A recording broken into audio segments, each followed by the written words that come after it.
We are back. OG 55 is back after that big Walt Disney World trip, which we will definitely talk about. But today we are going to talk about the quarterly earnings call just the other day. I am joined by a fantastic panel. We got Aliaa, Mr. Theme Park Wizard, and not new to the channel, but new to be on the show, Mr. Cap'n John Dee. It's an honor to have him on. The captain is aboard, and we're going to break everything down up next on OG 55.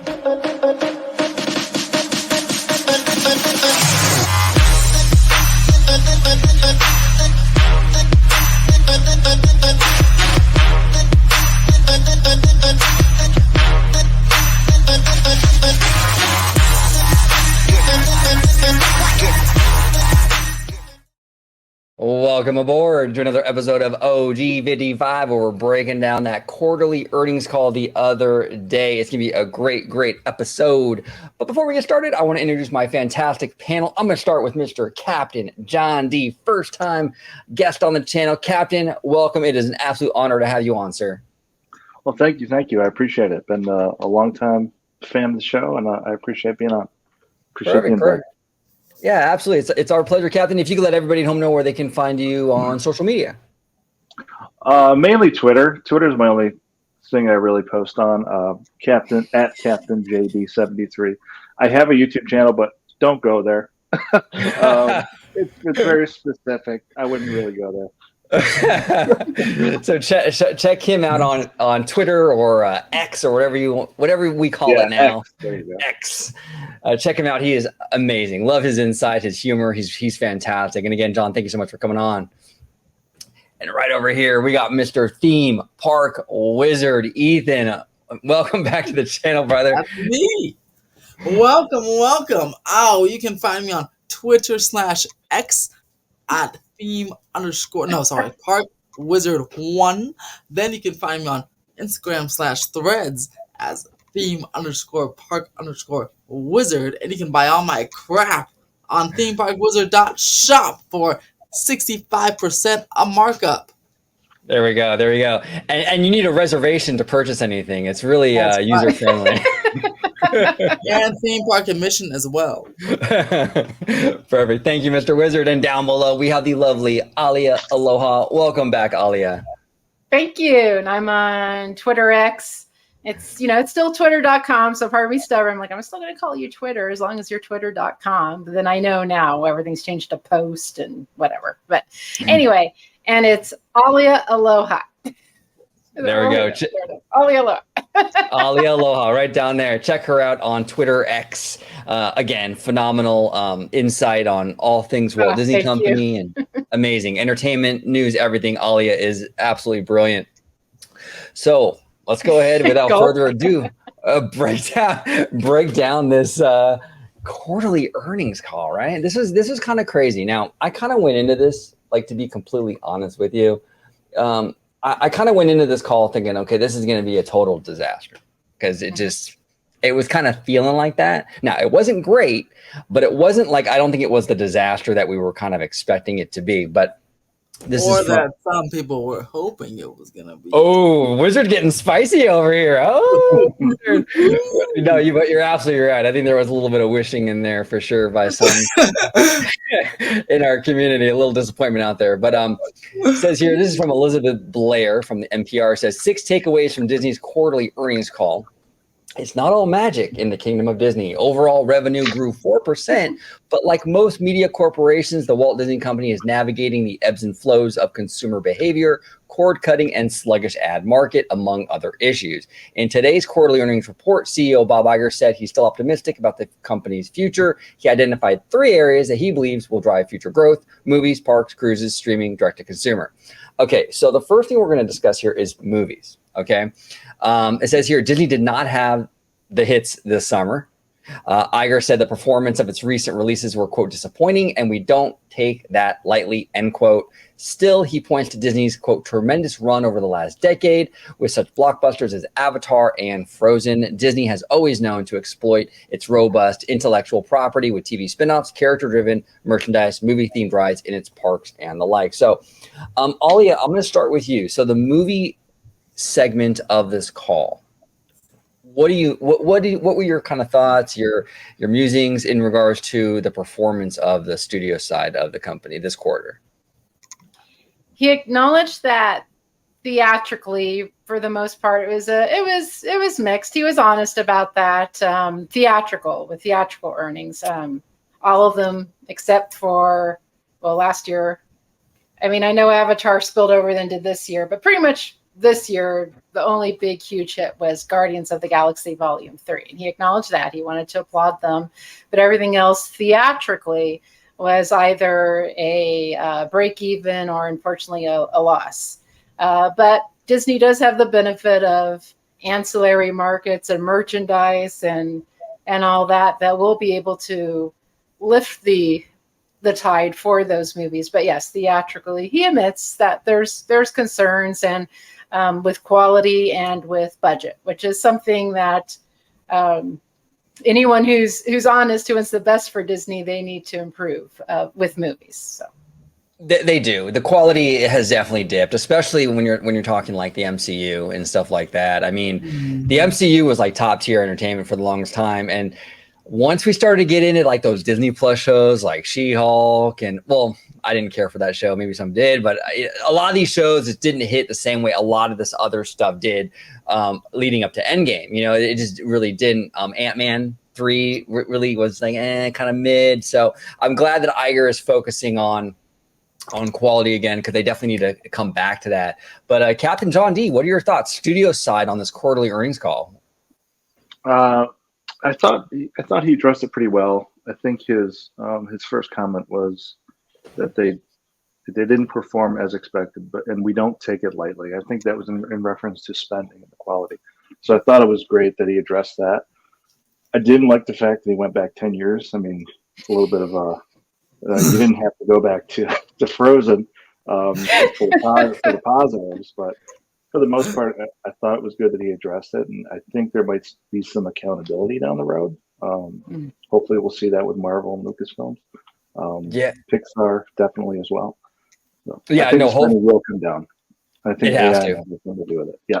Yeah, no, it has to. Absolutely, John D. The spending has to come down. They can't be spending $200 million plus on these animated features, and they got to get that down, because if they didn't have these budgets, some of the numbers coming in for some of these films right now would actually be fairly successful.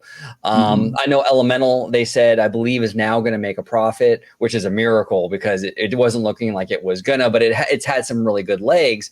But if that movie just costs less, this would have been a phenomenal hit for Disney. So they really got to bring those down. And John D, you're absolutely right. It is very funny that he had to go back 10 years. That was really it's kind of like, like the almost like the Al Bundy. I don't know if you guys remember Married with Children. I'm sure Ethan doesn't. He's way too young. But Al Bundy used to always go back to his high school football days, right? That kind of energy for sure. But Ethan, what are your thoughts on the studio side? I know you have some opinions on this in particular. We've spoke many times via DM. I think he did a good job explaining it. Guardians of the Galaxy, it was the only true good one so far. But you talk about the accountability. But Indiana Jones did terrible, and Kathleen Kennedy's still there. I mean, so I don't know. That's why I can't take him seriously with these things sometimes. Like, off the topic, but the Avatar experience later on down the road, so like never. And then I don't know, like he says something, and then he doesn't do it. I mean, he did it like a little bit there with the big layoffs, but then. How is Kathleen Kennedy still hanging around? It makes no sense to me. And then, I don't understand how. Secret Invasion cost $212 million.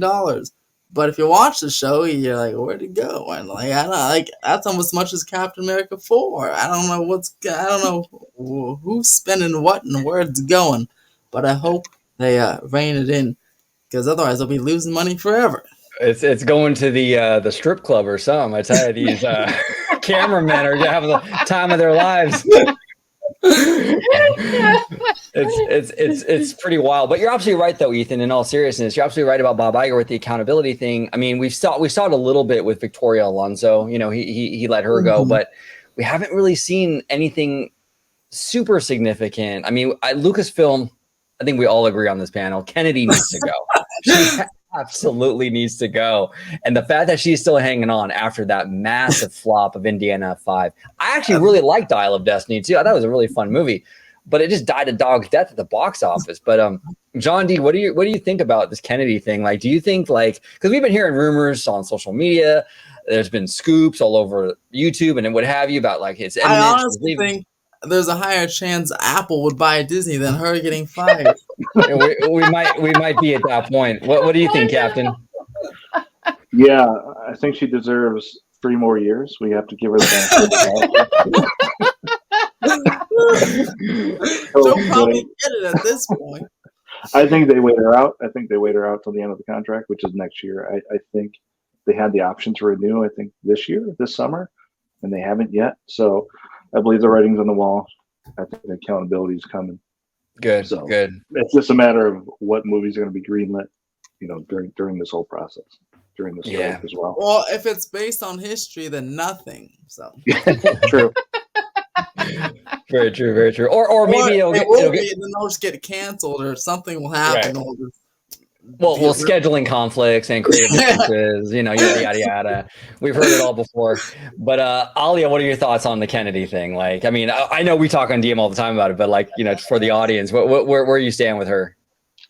I used to defend her, but I can't anymore. And then yes, for the accountability mantra said by Iger to be taken seriously, and especially with Dial of Destiny failing, and then she let Blood and Bone, Children of Blood and Bone, she let the rights for that go. It's just one. It just seems one mistake after the other. She just needs to go. And then it was interesting with Pixar, and I think Wizard pointed out this article, but with the head of, what was his name? The head of Pixar's Pete president, Docter. Morris. Well, the president. So Pete Docter's like creative head, but I guess Morris is like his vice president, you could say, or something. But with budgets, and he said, let's see, is there a way to make these kinds of movies at a lower price point? And he said, that's a constant question. One of the ways you make these films for less money, and almost all of our competitors do this, is to do work offshore. It's only us and Disney Animation that makes animation films in the US anymore, with all of the artists under one roof. We feel like having a colony of artist approach has differentiated our films. We hope to find a path to make that work. Elemental was particularly expensive because all the characters have visual effects. We had been getting the film costs down. The other thing I'll say about our film budgets is that our whole company exists only to make these films. So when we say a budget, that is everything it takes to run the whole company. Sometimes the budgets for other films that get reported are physical production costs and don't include the salaries of executives and things like that. Our budgets include all of that. So there's some accounting context that gets lost, but that doesn't mean they're not expensive. So it kind of sounds like how they have to change how they do their allotments or something in a way to align with other studios, especially if they still want to keep animators here in the United States versus farming them out to other countries. But instead of having like everything under one umbrella, maybe they should be like, okay, what are our exact costs for this film or something like that? But also for the movies, the cost, but my goodness, these the stories and this is where you should definitely pay your writers fairly, because the stories. To be fair, the audience fell in love with Elemental. Audiences like Elemental. No. To be fair, I loved Elemental. Okay. But I'm talking about something like Lightyear or like even like Secret Invasion again. I thought we were talking about Pixar. But just like in general. Loved Elemental. I was like, if they can replicate the Elemental thing like the next several one, they'd be great. Like Secret Invasion, right? The director said that he didn't like read the comic or something like that. That stuff shouldn't be allowed. You should have a familiarity with what you're making. You can't make a Secret Invasion TV show without even having touched the comic.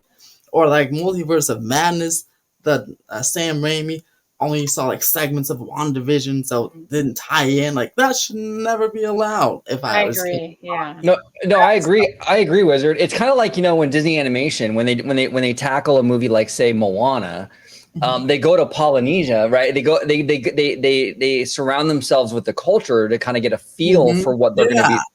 Yeah, and it just seems weird to me that you would dive into a Secret Invasion movie or a show, I'm sorry, and then you wouldn't read the comics. Like, no one's saying they got to copy the comic verbatim, but you should at least familiarize yourself with the content or like what's out there. So then you have an idea, like a baseline foundation as to what you're working with. And it seems really weird. It seems like that's a Disney thing, though, because I hear this a lot, which is not just Marvel, with a lot of things where it's like they want their creatives not to read or not to consume the source material. Like, why not? I mean, that's part of why the first 3 phases of Marvel were so good, because most of it was adapted from the comics with his own little twists and changes, but most of it was familiar, and I don't know what happened. They just dropped off the ball. Like Lightyear again, like the toy. It should be about Buzz. I don't know. It seemed a cool idea from the trailer, but I don't know what happened in the movie. Like, I don't know. It's like they didn't watch the Toy Story movies. I don't get it. I don't know. Yeah, it was interesting. I didn't hate Lightyear, but it was just a little. It felt like it was kind of like I kind of had the same issue with Lightyear that I had with Dune. It just felt like soulless, like very. Yeah, oh boy, Dune was hard for me to see it. Actually, I was like dark. The movie's actually dark, and then it was also hard for me to stay. If it wasn't for I was hoping for Zendaya for some more on time, but if it wasn't for Rebecca Ferguson or some other hot girl in there, I would be falling asleep. Like, that's funny. Yeah, Lightyear just felt a little dystopian to me, and it didn't have any kind of like charm. It was a good movie. I enjoyed it, I guess, but it just didn't have any of that charm element to it. It was a little dry. Yeah. But let's move on to the next segment now, which is going to be parks, resorts, and cruises. Which I tell you, I have so much thoughts on Walt Disney World and the Disney Wish, which we went on recently. I cannot wait to tackle that because there is so much.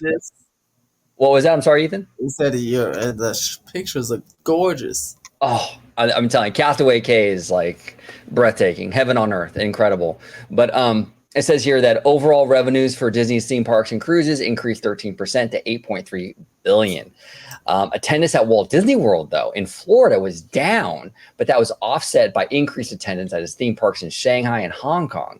Iger said, the Disneyland Resort. Shout out to Disneyland Resort. No, yeah, you're not wrong. Let me see. I have the parks stuff here. I'm gonna go ahead and pull that up real quick. For some context, for all the people watching, and for Florida, Universal Orlando also had a slight dip in attendance, while Hollywood had a record attendance. So Florida getting a little low. Something going on with Florida there. Right. Well, and Ethan, I'm really glad you brought that up, brother. Like, because in this community, a lot of people, they focus on Disney, the Mouse House, and they don't really like bring Universal into the equation, right? When it's not convenient. And I'm glad you brought that up because it shows that it's more of a systemic thing, like an industry thing in Florida, because Universal is seeing the same kind of trends, right? So their Orlando resort has dipped, but their Hollywood resort is being bolstered. It seems like that's kind of similar to what's happening here in California.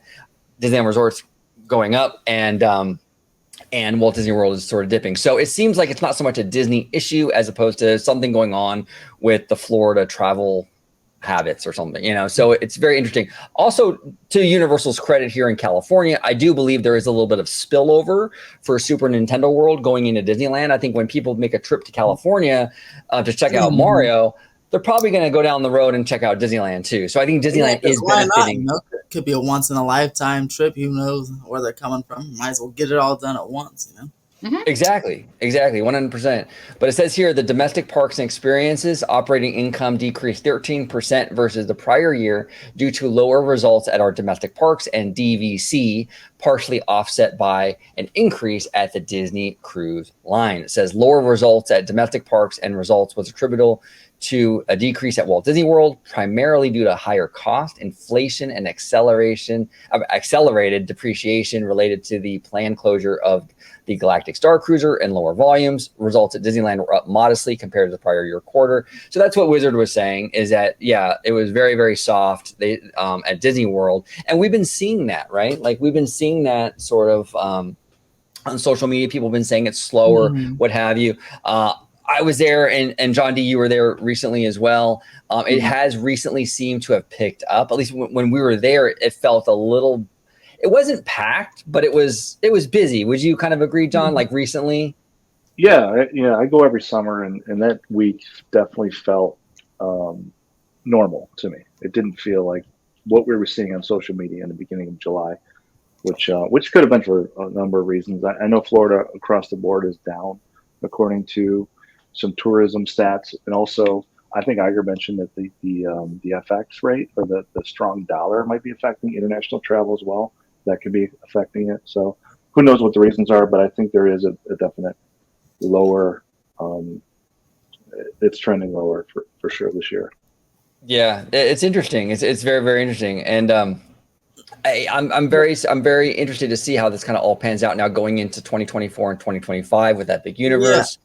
I was going to say, I'm curious now with the Universal stuff, but I'm curious because the people that did make a trip to Florida this year, especially if they're not locals, were probably, at least in Epcot, surrounded by construction walls or and a lackluster 50th anniversary. So I'm wondering if that would make them want to go, like if they want to go back after this recent visit. You know? It's possible. I mean, I went. This was my very first time ever at Walt Disney World. I absolutely fell in love with Walt Disney World. I gained a huge love for that resort that I didn't think I was going to have for it, to be honest. A lot of surprises, like with my how I perceive things going in. Like my expectations and the reality were very different, and I really kind of fell in love with it. I mean, and everyone's different though. Some people might go to Florida and like you said, Ethan, and they go to Epcot and there's a bunch of walls when you walk in, and it might turn them off. For me, I loved Epcot, even with all that stuff going on. I thought it was beautiful. But we'll have to see. We'll have to see how that pans out. But Aliaa, parks and resorts, what are your overall thoughts on everything that they kind of gave us?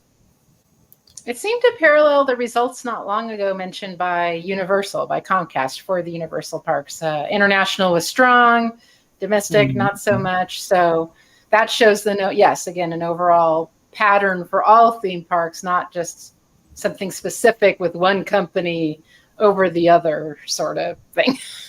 Right. And I mean, I guess I was kind of more focused on the streaming news, and they went over the parks news kind of so fast, and then he just pretty much gave that Avatar Disneyland. Okay, moving on. Yeah. I almost wonder with D23, what is it, that Destination D23 around the corner? It's almost like Iger's like more news will be revealed there or something like that. Right. And he knows that, Really? theme park. That's what I'm saying. And he knows theme park fans. Know. He knows they're aware of that. So he's kind of like, okay. I hope. I mean, I really hope something's revealed. Fingers crossed. Even an opening date for the treehouse. If we can get that in September, that'd be great. Something. I just understand. Well, the one clear thing from the earnings call was that we can all agree on is the parks was the strongest division, and the usually is like the parks strong. Yet, my goodness, there's like nothing. If I look into my future, I don't see anything besides Tiana coming. Like at all. Like, I don't know. I feel like you should. They're waiting for Epic Universe, see if that's. Maybe they are. But Epic Universe isn't coming here. I mean, even for here. Well, I meant. I don't know. Well, that's Disneyland Forward. That's looking good. I mean, that is patience. Good. Patience. Iger, it drives Wall Street nuts in a lot of ways, but Iger reveals his cards slowly. Yeah. Okay. But I'm talking about two things. Or one thing. Come on. the Avengers e-ticket. Things that I've been mentioning for like years. That now. is like, what happened with that? Yeah. I mean, he didn't like. He mentioned Avatar again, like, but he didn't even talk. He didn't even, not even a sentence mentioned that one. It has me all worried. So I'm hoping at Destination D we get something there because I think we can all agree Avengers. That's next month, right? Yeah, next month. I think we can agree Avengers Campus needs it, right? OG, and it needs it. It needs it. It needs I'm like, it. I'll find out this December. I don't know. And if it's your strongest, and the parks is their strongest division, yeah, there's like, I feel like it's the lackluster compared to the other. I don't know. We just need something, you know. Well, it's when it comes to the Avengers attraction, I've been saying it for a long time. Like that's an auto win for them if they do it. That's like money on the table. And Ethan, as Jenny from Blackpink would say, I bring money to the table, not your dinner. It's it's very much money on the table for them. The MCU, even with its flaws right now, it will attract a huge amount. If they were to build a really, really well done immersive e-ticket there, I don't know why they're sitting on that. Super bizarre that the San Francisco thing got greenlit before this. Crazy. The Avatar thing. And it's funny because but the Avengers, you know, it doesn't. Frozen. What? Oh, okay. I thought you were frozen for a second because you're sitting there. I didn't say that. It causes the construction of that. It causes like no disruption because it's a parking lot, so you can work on it all the time. Like, even in San Francisco, caused little disruption because, you know, they closed the bridge. It's not too much, but it's so funny, like you said, how that got green at first. Sure, it's probably definitely cheaper, but I mean, they can just work on that in the parking lot, no guest disruption, get it up really quickly. I don't know where it is, man. I don't know where it is. What's important to remember, though, is that the normies general audience, they're not impatient with all this. They visit maybe once every 4 years or 5 years. Right. They're like, oh, something new. And whereas all of us we're aware of this. All of us that are aware of this, though, it's like, it's like us finding, you know, the Christmas gifts early, or, you know, you give the list and you're like, okay, I know I'm going to get all that. You know, well, look, so there's less of that. If these announcements from D23, they go in the news, right? You see them on the news, right? And stuff, right? So if you visit a certain place over and over and over again, that's not cheap, over and over again for 5 years in a row, and there's the same every 5 years or so. So most normies visit probably every 4 or 5 years, maybe even every 10 years. And if you did every 4 or 5 years and there's still nothing new, would you want to go visit a third time every 5 years, or would you want to go somewhere else? When you hear on the news that something new's happening somewhere else, even if it was just a different part.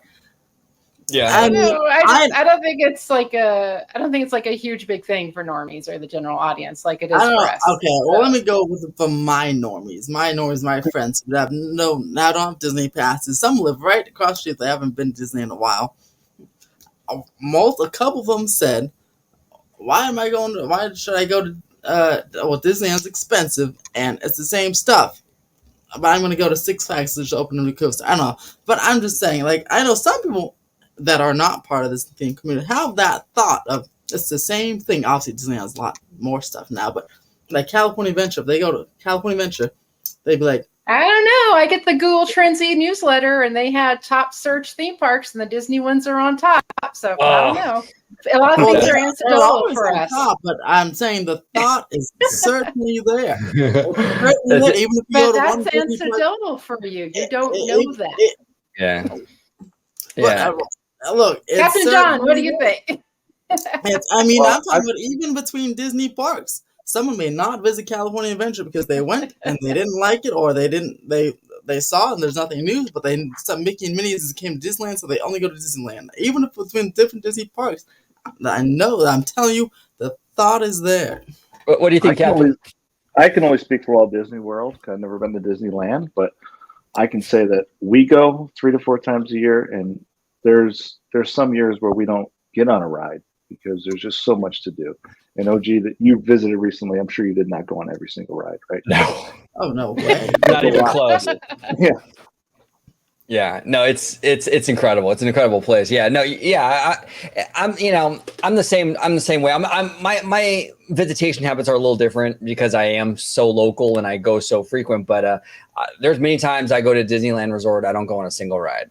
For me, the Disney experience is the atmosphere, the environment. So if I go, like even when I went to Walt Disney World, it was kind of a priority for me to sort of just soak things in as opposed to like ride. I'd rather sort That's of a good walk. idea. Yeah, I felt like I want to go to World Showcase and sort of just chill, eat, drink, hang out. I felt that was more important to me than just ride. You know, and my philosophy was the same for each park. And I'm glad I did that way. It's just my personal approach to Disney, you know, but some people, you know, like Vash Sky, like he's all about the rides, you know, and everyone has a different style, you know. So it just depends on, I guess, what you want. And Ethan, your friends, your normies, they might be more ride people. So hey, you know, Yeah, they definitely are, because every time they go, they're like, all right, which ride's going on? There's never like they never want to sit down, I guess. I will say though, after 6 years, I'm sick of the walls at Epcot. After 6 years, the walls are the paint is flaking by now. I mean, it's getting a little old. Well, I was really surprised, Captain, about how many walls there are. I mean, there's a lot, you know, and it's all in the front of the park. I mean, once you get to like World Showcase in the back, it's fine, but yeah, it's a lot, and it's a beautiful park. I just want it to be fully open, you know, and just I don't know. Yeah, no, I understand your frustration with that. Absolutely. Now, before we move on to streaming, I want. Yeah, it's been a while. The Epcot thing is moving real slow. But you know what? I mean, Disney has always kind of moved slow, but I think right now too, more than ever, because we had like the supply shortages, the inflation, like steel prices are higher, what have you. So I think that's exacerbating Disney's slowness even more so, because from what I heard, I think, Ethan, you could probably attest to this, like Universal didn't slow down at all during the pandy. So they kind of overpaid on some of this stuff because they were just trying to get it through. So I think Disney doesn't want to do that. It's just two different approaches for two different companies. So I think it's just kind of really put the brakes on this Disney stuff. So I don't know. We'll see. But what do you think? I'll start with you, Ethan, go all the way down. Because Iger did mention the Pandora, the Avatar experience. He says something to the effect of like it's coming down the road or something to that. Later on down the road. Exactly. Later on down the road. Now, Ethan, I know he went from very soon in February. Yeah, I guess very soon. I guess for Disney, very soon will be 6 months, because it's been 6 months, to later on down the road, which screams to me the same thing that I've been hearing about Tomorrowland. Later on down the road. Later on down the road. Or the Avengers E-ticket, for all I care. Later on down the road. Later on down the road. The Avengers E-ticket also was first teased with the opening of Guardians of the Galaxy Mission Breakout in 2017. They had a big Avengers belt there on the side. 2017, May 5th, 2017. 6 years. Nothing. There's nothing. It's changed many times, but later on down the road screams bad news to me. Bad. Let's pick up next month. Bad news. I mean, even for Tiana, they gave us concept art in 2020, and they didn't say later on down the road. They're like really pushing that one. But this one, there's no there's nothing. Later on down the road, I'm scared. Well, they didn't say later on down the road with Tiana. They said later on down the bayou. No, but with Avatar, I think what happened was that was the very first earnings call when he announced that. That was the very first earnings call since Iger's return in November. And I think he wanted to kind of hit a home run for that call. He wanted to announce something kind of big. So he went for the Avatar thing. I think it was very early in the process. I think he even acknowledged that in the quarterly call when he said that like he literally talked to Damaro about it that day or something to that effect. So I think that Pandora it was thing, news to Ken, the head of Disneyland, right? He was exactly. like, I found out about it during the call. Right. So I think that they're way early in that process. And I think that this statement by Bob Iger, like on this recent call saying like, well, further down the road. I think that's more about like the design process and everything that they're working through. And there's probably delays or creative things they're working through. So timetables. And then Jimmy C, he's a perfectionist. You're working with Jimmy C. Exactly. James James Cameron. Cameron. And that's fine. But then on the earnings call, don't say twice. And the earnings call on something else, he said we'll hear about more details very soon. Don't say that if you know that's not going to happen. You can say later on down the road all you want, but he specifically twice said very soon we'll hear more details. The only detail You mean Iger? I totally know what questions you're going to ask him. Oh, sorry, Captain D. Captain John, go ahead. Sorry. We'll probably hear about a D23. I think the real question is what comes first, Beyond Big Thunder or Avatar at Disneyland? Yeah. Oh, that's very interesting.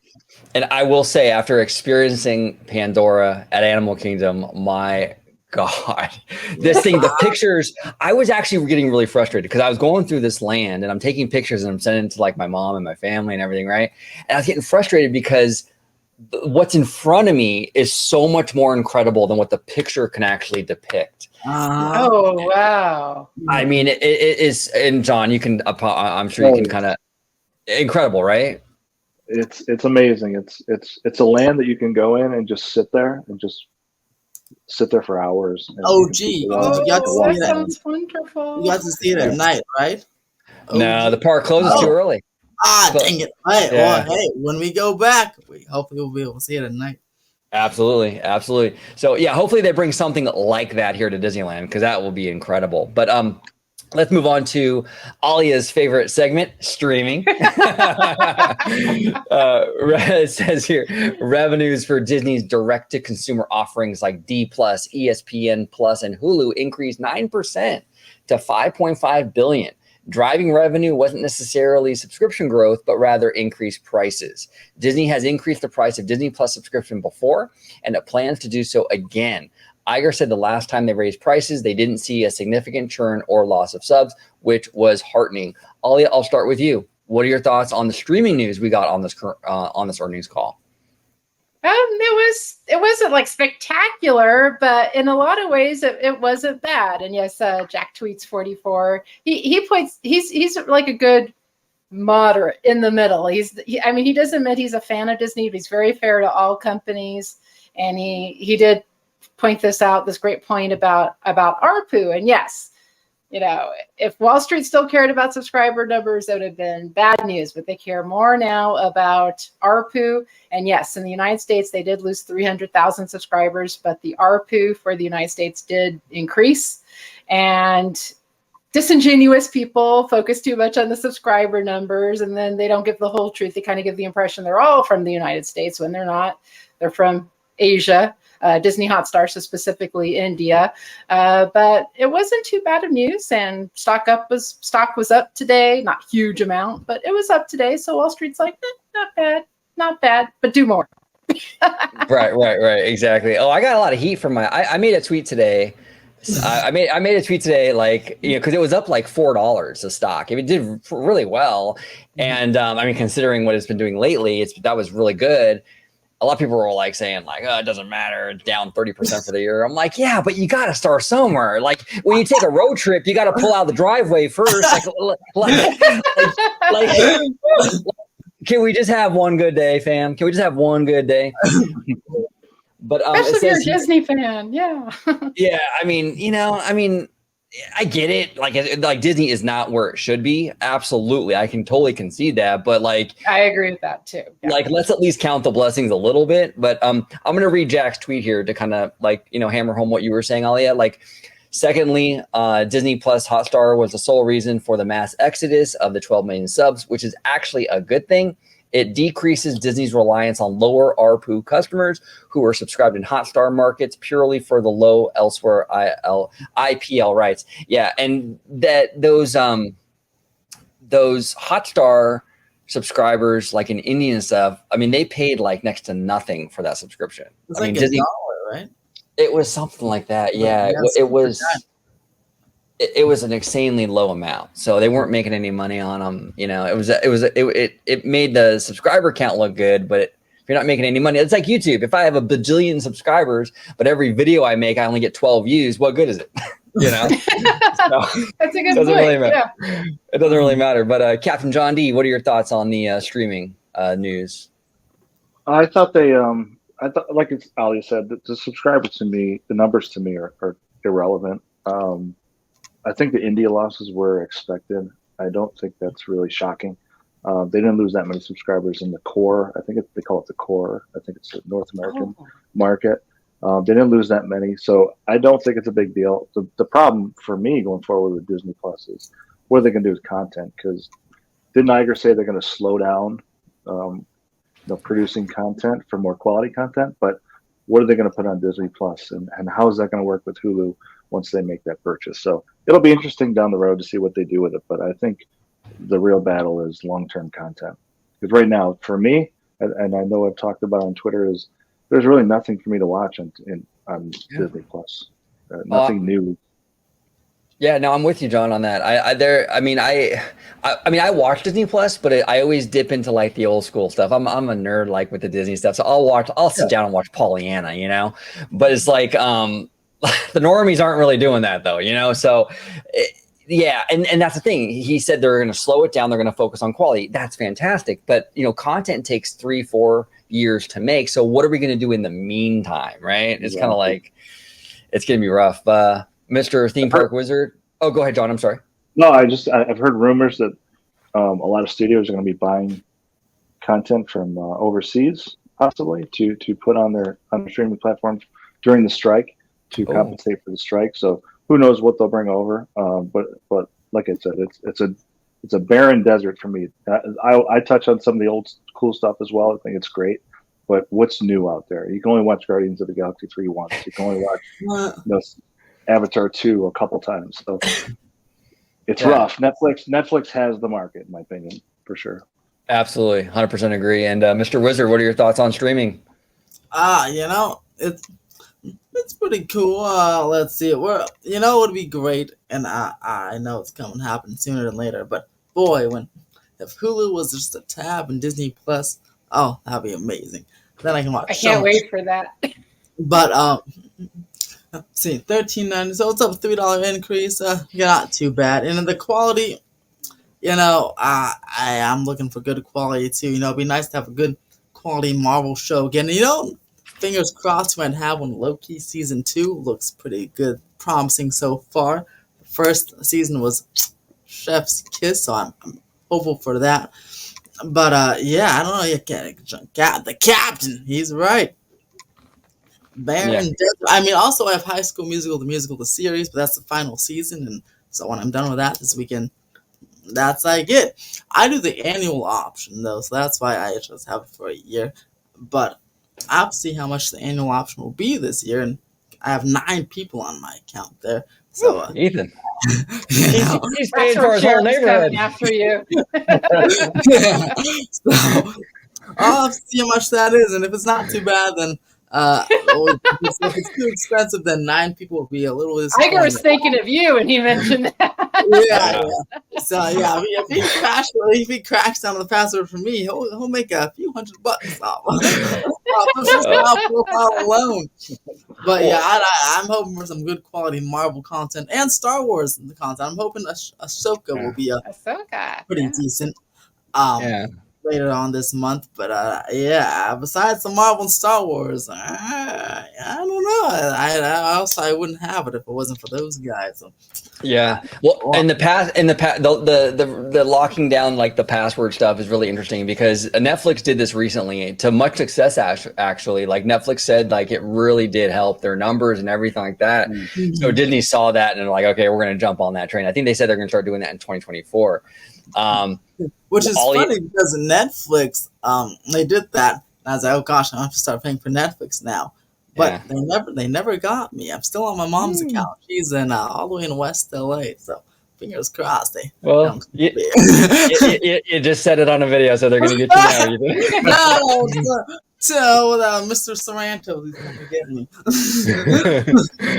Yeah, it's pretty crazy. This whole streaming thing has been such an albatross around like Disney's neck, and really around every studio's neck. It seems like these studios are slowly kind of the bleeding stopped, and they're starting to heal. I know Paramount recently had their earnings call, and I think they had some pretty decent numbers with the streaming stuff. And I think we're slowly coming out of it. You know, they're adjusting and what have you. So we'll see how it all pans out in the end. But I don't know. It will be interesting. Yeah, where it averages out with the normies. And I mean, Nielsen just recently revealed that Bluey was huge. It was in the billion minutes.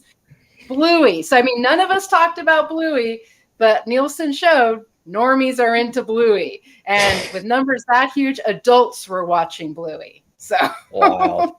That's wild. Bluey is a rock star, man. I mean, I'm telling you, this unbelievable. And it's not even Disney's like Disney, right? What can we do?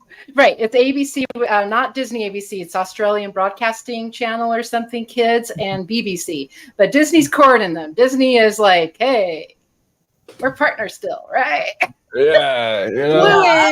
I've seen Bluey. It's pretty cool. My friend's daughter watches Bluey, and you'll watch it. Well, with over 1 billion minutes on Nielsen recently, that means adults are watching it too, with numbers that huge. Yeah, that's incredible. Pretty nice. Bluey's pretty cool.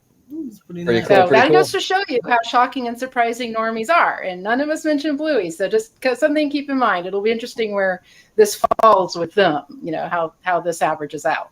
Yeah, no, 100%. And I like how you brought up the normie thing, Aliaa, because I was recently on the Disney Wish, right? And they have, with the Disney Wish, they have like 3 dining experiences. Like the first one was like a Frozen thing, which is pretty cool. The second night was 1923, which is like a classy restaurant. Neat. Yeah, themed to Walt Disney and his brother Roy. Awesome experience. The third night was Marvel, right? Now, if you were to go on Diz Twitter or X Twitter or DizX, whatever they call it now, you would think that the Marvel thing would be the worst thing ever, because a lot of the super fans are like, oh God, IP and Marvel, we're tired of it, and it's not really Disney. I'm telling you, Spider-Man came into that room and it was like it was Elvis. Okay, they were going nuts for this thing. The normies were going ballistic for him. So it's like, yeah, which on is Twitter, good, because out of those 3, I'd be way more excited for Marvel than I'd be with them. I'd be jumping up and down like Spidey. I'm telling you, the normies were going nuts. It was crazy. Like we were all looking at each other like, is this for real? Like this is. They were like clapping over chairs. It was crazy. It was absolutely crazy. Was it contagious? No, well, no, not for me, because like he's at Avengers Campus all the time, so I'm kind of like desensitized to Spidey, like a little bit. But it was very interesting, I tell you. But it was cool to see. I was glad to see the families having fun with it, so it was awesome. But next segment, cord cutting impact is unmistakable. It says here, Iger rattled nerves recently when he suggested that Disney's linear networks, including ABC, FX, and Nat Geo, might not be essential to its core business, implying he may someday jettison them. Today's earnings report were partly affirmation of that. Revenues of linear networks decreased 7% to $6.7 billion, and operating income decreased 23% to $1.9 billion. Now, Captain John Dee, there have been a lot of rumors, a lot of smoke, and even from Iger's own comments that he might offload things like ABC or ESPN even. And what are your thoughts on this, on Disney maybe kind of like dumping these linear networks? Do you think that's a possibility? You think it's likely? Where you stand with this, John? I think it's a possibility. I think it's way down the road, but I think it's a possibility. I think what's more interesting is the article that Aliaa shared earlier, which I think we're going to talk about soon, is the theory that one of the investors had in regards to how the company splits up how they're organized. I think that because I do think that it does drag value. I do think as time goes on, as cord cutting increases, these are less viable businesses for the company. It might drag it down to the point where it affects the stock. So I think it's a great idea, what we're going to talk about in a few minutes. But yeah, I'd love to see him offload some of this stuff, because it's just growing more and more irrelevant with time. In my opinion. Yeah, kind of get back to that core Disney thing. Yeah. Yeah, if they can do that and still like not get, if they can get leaner and kind of cut the fat, but still not be like a takeover target, I think that would be the right move for sure. Aliaa, what are your thoughts on that? Like in terms of the cord cutting, the linear networks possibly being sold off, spun off. What are your feelings on this? I felt almost like there would be a ramp, ramp off kind of thing, really kind of gradual. No, it seems sudden. I mean, all of a sudden he was naming the 3 towers, you could say, of the company's studios, parks and experiences, streaming, nothing about linear. That was when it hit me. Oh my gosh. And then, yeah, Jack tweets 44, he pointed out, and then Nyberg too. Yes, how the percentages just dropped. I mean, it was like a cliff. I mean, minus something. I mean, their only really bright spot is, yes, ESPN. So I think of all of them, that's the one that they're most possibly going to keep because, yes, it brings in a lot of ratings. Sports bring in a lot of money, but then they also charge huge licensing fees. That's where they want more help. But it's just amazing how fast streaming and in some ways even a little bit of broadcast, even because with linear now I think more cable, but it's like broadcast, even like the core, back to the 60s and all that, ABC, CBS and NBC are, but then yes, streaming now, Nielsen recently had that gauge where streaming has over 50% of viewership. It's just mind-boggling. I mean, that goes to show you the demographics that originally resisted are starting to embrace it more because yes, there is initially those people are like, ooh, new technology, let's do it. And then slowly but surely the rest of the population gets into it. Before you know it, then the senior citizens, like I knew streaming was climbing when my mom was asking me about, Disney Plus. She's like, oh, I got Disney Plus and I put the app on my iPad. And I'm like, oh, That's great. Yeah, no, and then you have people like, like Wizard's Age, right? Like they don't watch, no one Wizard's Age watch network TV. Like, right, Wizard? Can you vouch for me? What's that? Yeah, no, I get all my news from following ABC and stuff like that, but on Twitter, Facebook, and any kind of social media. I don't even watch. I watch ABC only on YouTube though to watch Jimmy Kimmel. I love Jimmy Kimmel, but I only watch his YouTube videos. Not even the TV on the TV anymore. My mom streams the news, but only on her iPad, not on the TV. So, wow, that is just so. That's like she doesn't even have cable. A lot of my family members don't even have cable. So yeah, ABC can go. Nat Geo can also go because there's. They don't do what my mom and I used to watch Nat Geographic all the time for the animal content. And every time I look on there, it's not that. It's like home building and some random stuff. I'm like, where do the animals go? And especially now with Apple TV has good stuff like Earth One or something. And there's a lot more good animal focused content that Nat Geo used to have that I watched on other services. So, but that was before Disney even took over them. That they started that years ago for some reason. And the other one, ESPN, I love me some ESPN. I do watch that because I like basketball. But yeah, that one can go because I'm a streaming only person right on this laptop that I'm doing it right now. There we go. Now, before we move on to our next one, Wizard, I know you have a heart out right now. So if you could let everyone at home know where they can find you on social media, sir. You can find me on Theme Park Wizard on YouTube, theme_park_wizard on Instagram and Threads. And you can find me at Park Wizard 1 on Twitter/X. And no, this is not a porno site. It's a social media site. And then you can buy all my crap on themeparkwizard.shop. And please leave me a big tip. There we go. Well, Mr. Wizard, it is always a pleasure having you on, sir. Thank you so much for coming on, and we'll talk to you soon. See you on the Twitter. Aloha. See you, Wizard. Aloha. Okay, perfect. Okay, so let's move on to our next topic, which is kind of related to the last one, actually, but it's ESPN betting. At first, I thought it was ESPN BET. I thought it was like a black entertainment thing that they were like, I don't know. Combo deal. Yeah, exactly. But no, it's actually sports betting. It says here, described as, quote, branded specific sports book for fans, unquote. ESPN will partner with Penn Entertainment in a $2 billion deal to offer consumers the ability to place bets with less friction from within our products, said ESPN chairman Jimmy Pitaro in a statement. Captain John Dee, your thoughts on betting coming to Disney? Well, I think it was inevitable, and I think Mr. Chapek wanted this a long time ago, and I think Iger was against it actually.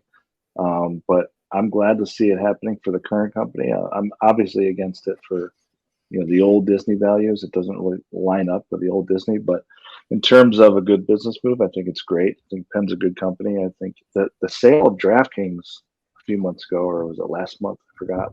Should have signaled this, but I never even thought they would partner with a new company. But I think them disjointing from DraftKings was a sign this was coming. But I think it's a good deal. I think it's a great outlook for their future in terms of it's the future, right? I don't know the numbers offhand, but I think everybody is betting in one form or another these days.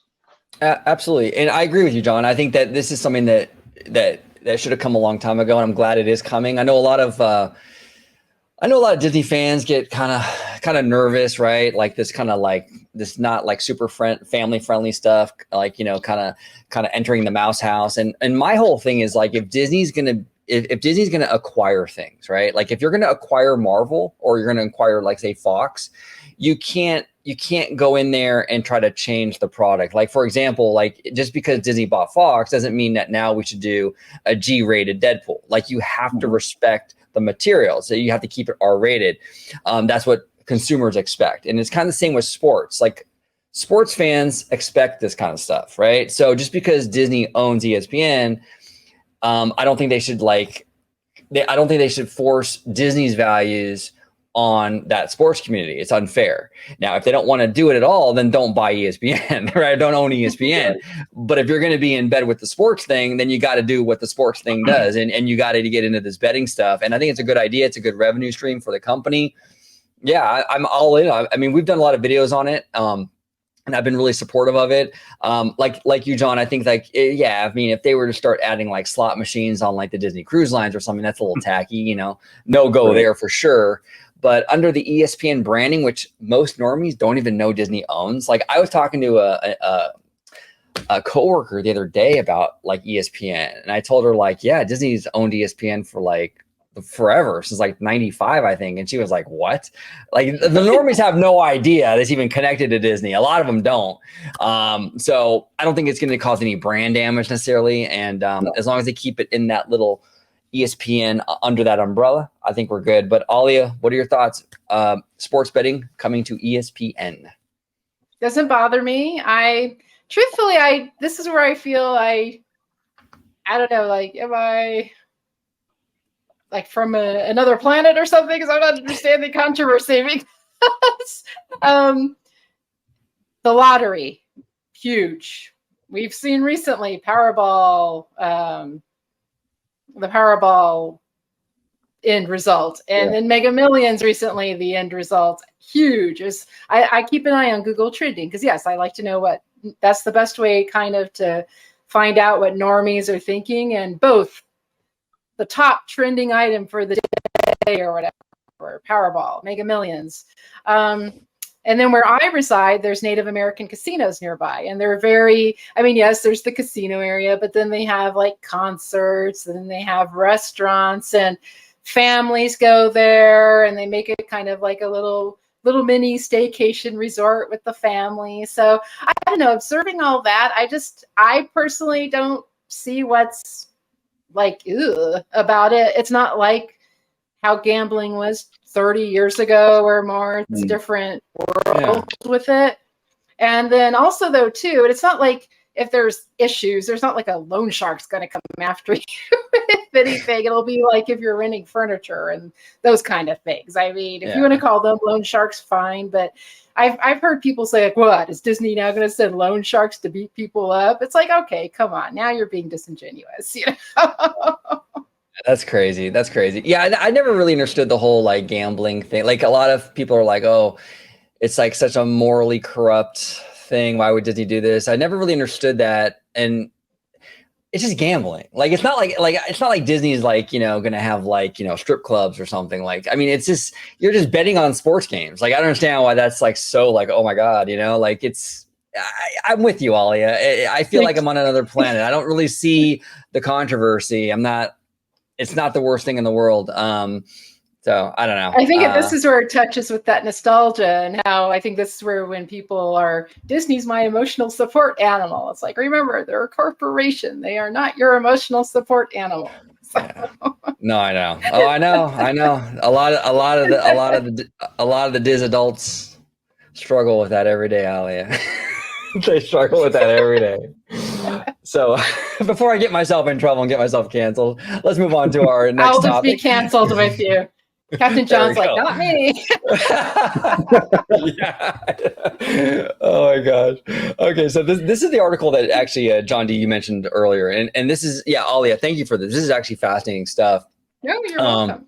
Yeah, this is really cool. It says here, Bob Iger said he was, quote, looking forward to reading this analysis thesis on creating two Disneys. Here it is. I'm going to kind of read a little bit here, then we'll kind of dive into it. It says, if one Disney is good, could two Disneys be better? That's media analysis Michael Nathanson of Moffett-Nathanson's basic theory, one that on Wednesday, Disney CEO Bob Iger said was, quote, looking forward to reading about in more detail. It's possible he was just being polite. It says here on the Disney fiscal Q3 earnings conference call, Nathanson asked Iger, why not spin Disney's parks, Disney Plus, and studio IP into a new company, leaving linear TV, ESPN, Hulu, and Disney Plus Hotstar where they are. His premise, why should investors take the bad with the good if they don't have to? Now, this is a fascinating idea. It would kind of bring Disney back into, like we talked about earlier, John, like with like the core of what they were, right? With the studio, the parks and what have you, the core Disney, and kind of spin off all the extra fat into its own thing, like the ABC and the linear and all that. John, what do you think about this idea? Is this something that you would kind of get on board with, or like, do you feel like this might work? Yeah, and I think it's being tested, or it's going into some other companies doing it. I think it's Lionsgate. I think the article mentioned that they're going to do with Stars. So I think they're probably going to wait and see what's going to happen with that. But from a stock perspective, from a value perspective, it makes so much sense. Just reading that article, that I wouldn't doubt that Iger entertains it down the road. It makes so much sense to me, but there could be dangers to it that I'm not aware of. But it makes a lot of sense to me, for sure. Yeah, I think Disney's in a really interesting position right now. The whole industry is, but I mean, I think that these CEOs are looking to get a little creative with how to navigate this whole situation right now. And it seems like this is on the table. It seems like Iger is at least open to hearing it out. So it's interesting. And there's other things too he's open to, which like we'll talk about Apple in a little bit too, but because that's a whole can of worms, but whole can of worms. But Aliaa, what are your thoughts on like, kind of making two Disneys, right? One for the traditional stuff and then the linear TV stuff on this other company. I think it's a great idea. And I personally think that Iger was serious. I don't think he was humoring him. He's probably thinking, let this analyst do the report, do all the research and the work, right. Send us the report. We'll read it over. And if this happens, I'm thinking that yes, the film studios, the parks, and Disney Plus would be still the Disney stock, the DIS, on the being traded, and then everything else would be Dislinear, or they would come up with some other name for it. But I think it's a great idea. I'm sure they would put it to the vote to the stockholders. And the thing is, though, most stockholders are the ones that have voting weight, are the whales, and they're probably going to be for this. But I think it's a great idea because it would help, I think, the stock be cleaner, be more fairly analyzed. It would probably help it to climb to the numbers that those critiquing you with your, hey, we're leaving the driveway, there's good news tweet. It would reflect that. Because yes, right now, like this analyst said from off Nathanson, that the stock is being weighed down by all that linear and stuff when there's so much potential with the Disney company. They're even acknowledging that. So yeah. Yeah, well, one question I have for both of you, and Ollie, I'll start with you. This is my only concern with this move. I think it's actually a brilliant idea, and I support it. But my only concern, though, is okay. So the core Disney side, right, with the studio and the theme parks, that company, the basic Disney, right? It worries me when you have, because that company would be very much smaller than the current Walt Disney Company. You know, what if you were to spin off the linear and all that? Like, does it worry you, Ollie, at all that like because Disney has like the most iconic, incredible, legendary studio, and not just studios, you know, that it would be like a takeover target for like a bigger company, like an Amazon or something? Because now it's a little more bite sized. Like right now, Disney's a big company, like a really big company. So there's only a handful of people companies that can actually acquire it. But if you were to whittle it down to what they're saying here, it would be much more consumable to more companies across the board. Would it worry you that maybe someone would come in and try to snatch that up, or no? I think to avoid that concern, I think that's why he was recommending Disney Plus be included there also. But I mean, maybe you make a good point, and this would touch into our other subject. Maybe they shouldn't pursue this unless they do have pinky promise with Apple. Pinky promise. So look out for them. They're little guardian angels. yes. Yeah, we'll talk about Apple in a second. Captain John Dee, what do you think? Like with this new company split off into two, the smaller Disney side, which is the side that most people have the passion for, the studio, the theme parks, what have you. Now that it's a smaller company, do you fear that it might be a takeover target, or do you think it would be safe? I think it'd be safe only because I think it would encapsulate the three pillars Iger was talking about, right? Studios, parks, and streaming, I believe. And I think the rest of the business would be split off. So if it's big enough, you know, maybe it would be a target for an Apple down the road, but I think it would be safe for the short term for sure. Cool. All right. Well, let's now. This is kind of like related to what we were just talking about, but we can't ignore the elephant in the room. Bob Iger was asked about Apple. You know, are you entertaining the notion of maybe being acquired by Apple? And he said something very interesting. He said that we're not like obsessing over it, and I thought that was a weird. Okay, I gotta be honest. It wasn't as definitive as I would have hoped. I would hope he'd go, "Oh, you're crazy. We would never do that." And the fact that he said that we're not obsessing over it tells me, the way I interpret that is like, it's not a priority. It's not in the forefront. It's not necessarily happening, but it's on the table. It's something that we're kind of keeping over here just in case, maybe. John, what are your thoughts on that? Like, did you kind of get that same impression, or? I think he was humoring him. I honestly think it's too big of a mountain to climb the way the company currently is. Plus, I just think from a standpoint of Disney, the company itself, selling it to another company just seems sacrilegious to me. So, I think that would solidify Iger as a failure, in my opinion. So I'm not sure if it's ever going to happen. I think that was a humoring statement. I think the regulatory aspects would probably make it a years long situation. So I don't think it's going to happen. Just my opinion. Interesting. Yeah, it would be, especially on the 100th anniversary of the Walt Disney Company, for it to be sold off. You know, I mean, that's sad. That's really sad. And Apple's not the worst thing in the world. Like if Disney were to be acquired, I think Apple would be the best fit for Disney. There's a lot of similarities between these two companies. They both offer a very overpriced product. True. Very true.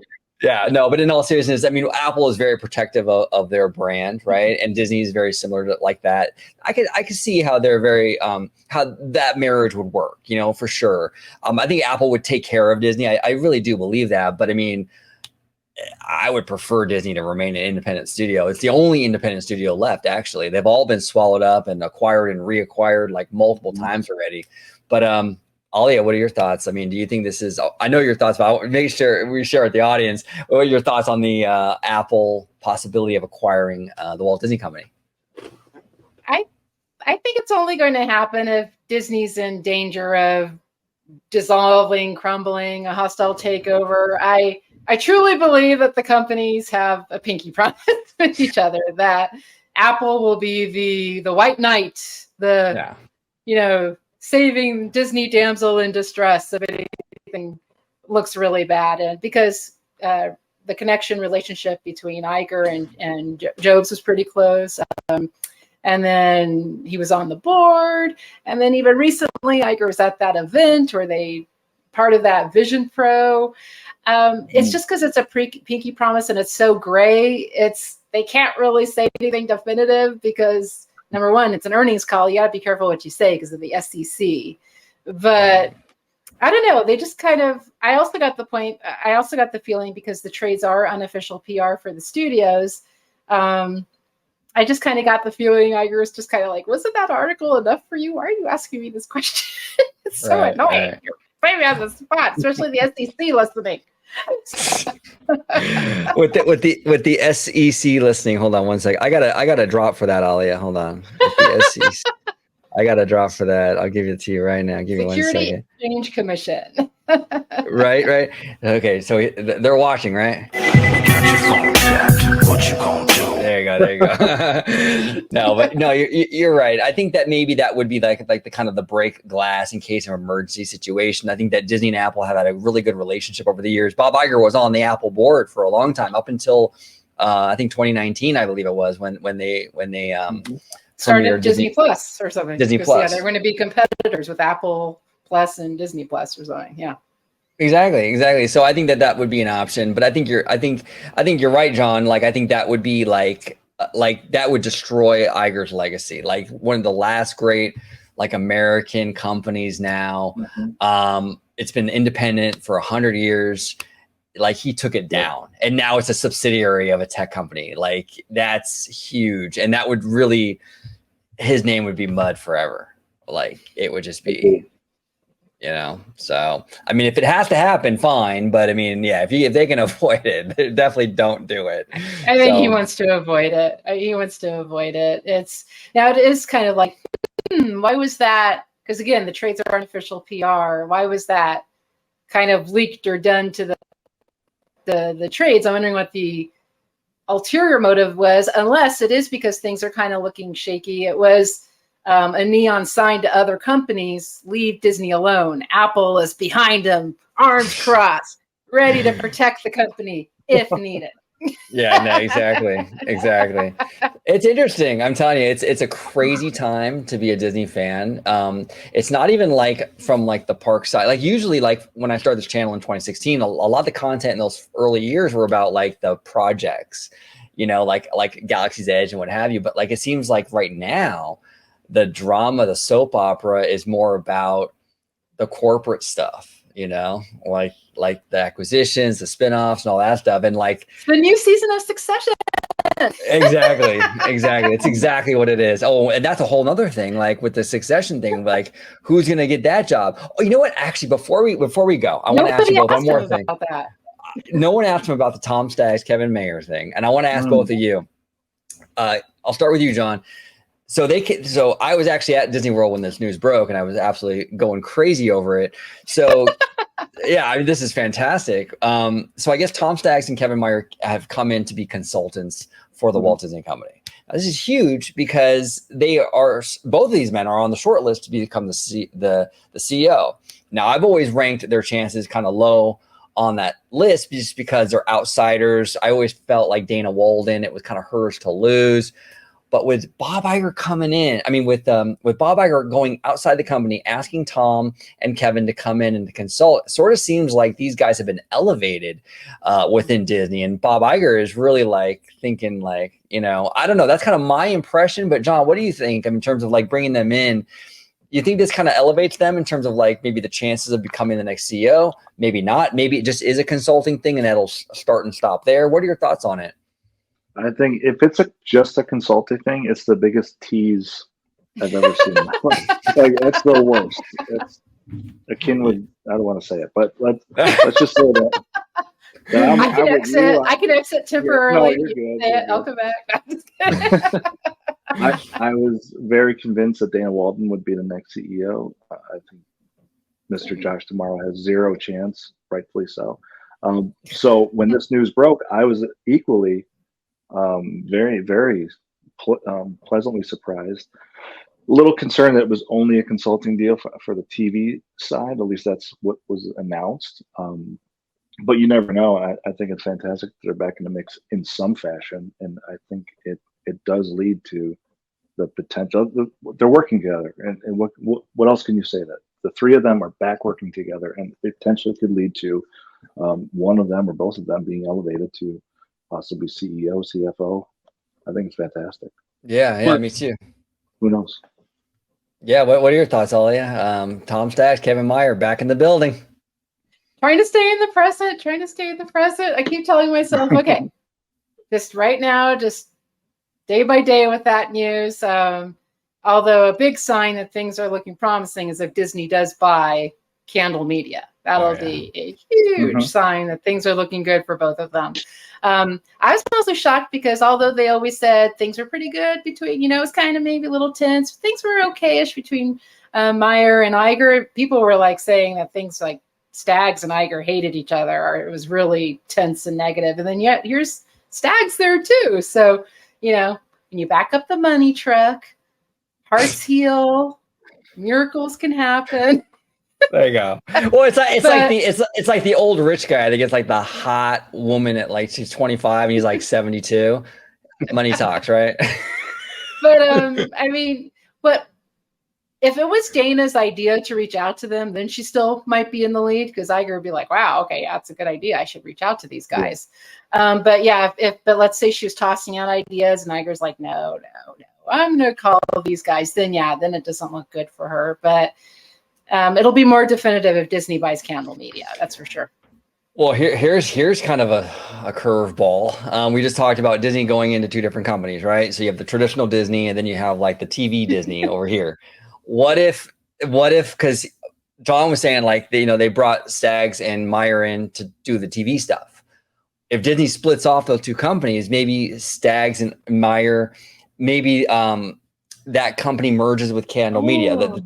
Right? That television Disney, that new company merges with Candle Media and they run that new company. Maybe. I don't know. Yeah, maybe. That would be interesting. Yeah. So, I don't know what that would mean for necessarily the Disney company, or maybe you have Staggs run the Disney company, you have Meyer run this new little television Disney Candle Media company. I don't know. But there's some crazy stuff going on, and I think that we're going to be shocked. Some questions I think got close, and Iger's like, "Oh, how much do I want to say? What's the legal minimum because of the SEC that I have to say?" But you're a little close.